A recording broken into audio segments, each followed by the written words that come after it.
सुप्रभात बच्चों। वर्ग 8 के लिए हिंदी पाठ्यक्रम में पाठ तीसरा अतीत के आईने में हम सबको पढ़ना है। इसकी लेखिका श्रीमती शीलाधर है, जिन्होंने प्राचीन बातों को दोहराने का प्रयास किया है। विगत वर्षों में जो हमारे देश की भौगोलिक स्थिति थी है उसी की चर्चा है। वे कहती हैं कि सब तो सबसे पहले यह जान लें कि अतीत क्या है। अतीत जो बीती बहुई बातें इतिहास के पन्नों में दर्ज हो जाए वो हमारे लिए अतीत बन जाता है। तो अतीत के आईने में कहने का तात्पर्य है कि हम वो आईना का काम है दिखाना, और बीती हुई चीजों को जो दिखाने का काम करे वही हमारे अतीत है, वही हमारे अतीत का आईना है।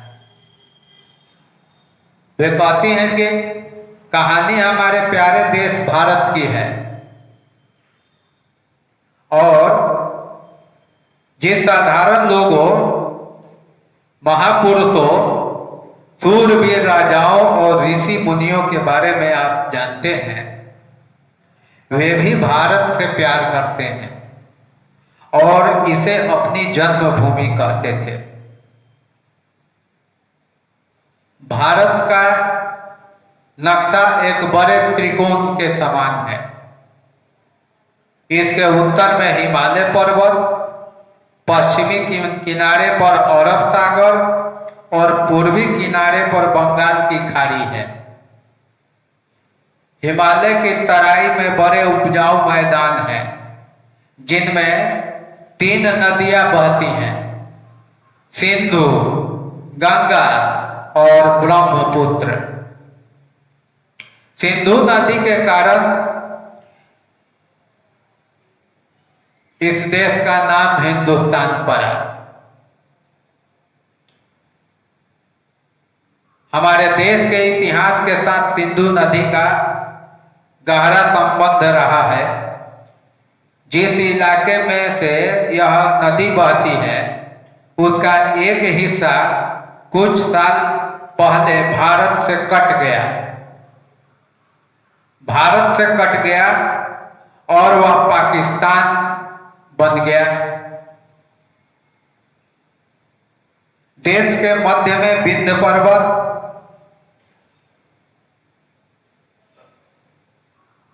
जो उत्तर भारत को दक्षिण भारत से अलग करता है, और दक्षिण भारत की बड़ी नदियां नर्मदा, ताप्ती, महानदी, गोदावरी, कृष्णा तथा कावेरी यह बहती हैं। दक्षिण का पहला लंबा कोना कन्याकुमारी कहलाता है और इसे हिंद महासागर छूता है। जिन दिनों समुद्री जहाज नहीं थे उस समय संसार में सबसे ऊंचे पहाड़ हिमालय पर्वत को पार करना आसान नहीं, लेकिन इस पर्वत में छोटे छोटे रास्ते हैं जिन्हें दर्रे कहते हैं, और इन्हीं दर्रों के रास्ते से समय समय पर बहुत से लोग भारत में आए। अधिकतर व्यापारी इसी रास्ते से आते थे। यदि हिमालय नहीं होता तो आज भारत की कहानी शायद कुछ और होती।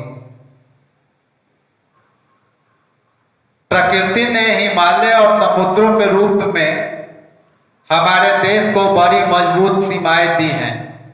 इसके कारण ही युग युग से देश की एकता बनी रही है। इस एकता का अपना महत्व है, क्योंकि भारत एक बहुत बड़ा देश है और इसका प्राकृतिक दृश्य बड़ा ही मनोरम और सुंदर है। यहाँ तरह तरह के लोग रहते हैं, अलग अलग भाषाएं बोलते हैं, अलग अलग ढंग की पोशाकें पहनते हैं और अलग अलग प्रकार का भोजन भी करते हैं। बहुत से लोगों का ऐसे परिवार से संबंध है जो काफी पहले और बहुत दूर से भारत आए थे। कितने पहले यह ठीक ठीक नहीं कहा जा सकता है।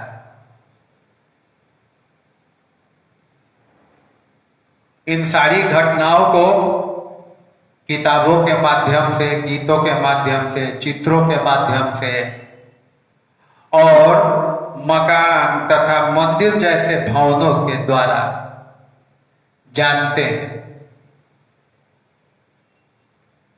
और हमें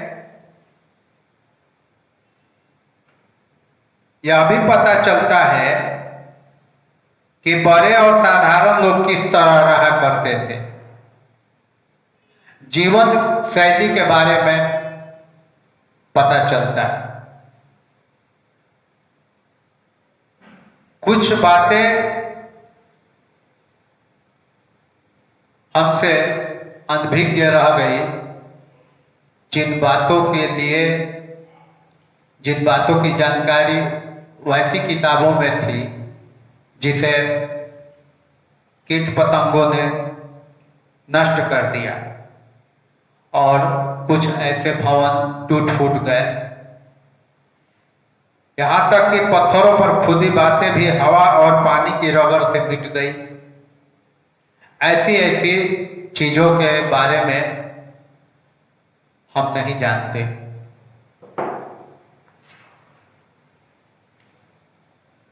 लेकिन वे जिन बर्तनों का इस्तेमाल करते थे, जिन मकानों में रहते थे, जिन चूड़ियों को वे पहनते थे और जिन नुकीले पत्थरों से वे शिकार करते थे, उन्हें कुछ स्थानों पर जमीन के नीचे गड़ा पाया गया और खुदाई करके हमारे विद्वानों ने पूरे नगर के नगर उकेर लिए और उसके बारे में जानकारी हासिल की। और इन्हीं जानकारियों में पता चला कि इस स्थान के आसपास रहने वाले ग्रामीण मोहनजोदड़ो अथवा मृतकों के ढूंढ के नाम से पुकारते आ रहे थे। लेकिन ढूंढ के नीचे 6000 साल पुराना एक नगर मिला जिसका नाम रखा गया मोहनजोदड़ो। मोहनजोदड़ो में जो कुछ मिला है उससे पता चलता है कि वहां रहने वाले लोग ईंटें बनाना जानते थे। पहले के माध्यम से तो हम यह भी जानते हैं कि आदि मानव बनी बनाई प्राकृतिक गुफाओं में रहा करते थे, लेकिन भवन निर्माण की कला मोहनजोदड़ो हड़प्पा की सभ्यता से ही मिलती है। उसी समय काल में लोग भवन बनाना, बर्तन बनाना आदि कामों को सीखने का प्रयत्न किया और वे कामयाब भी हुए।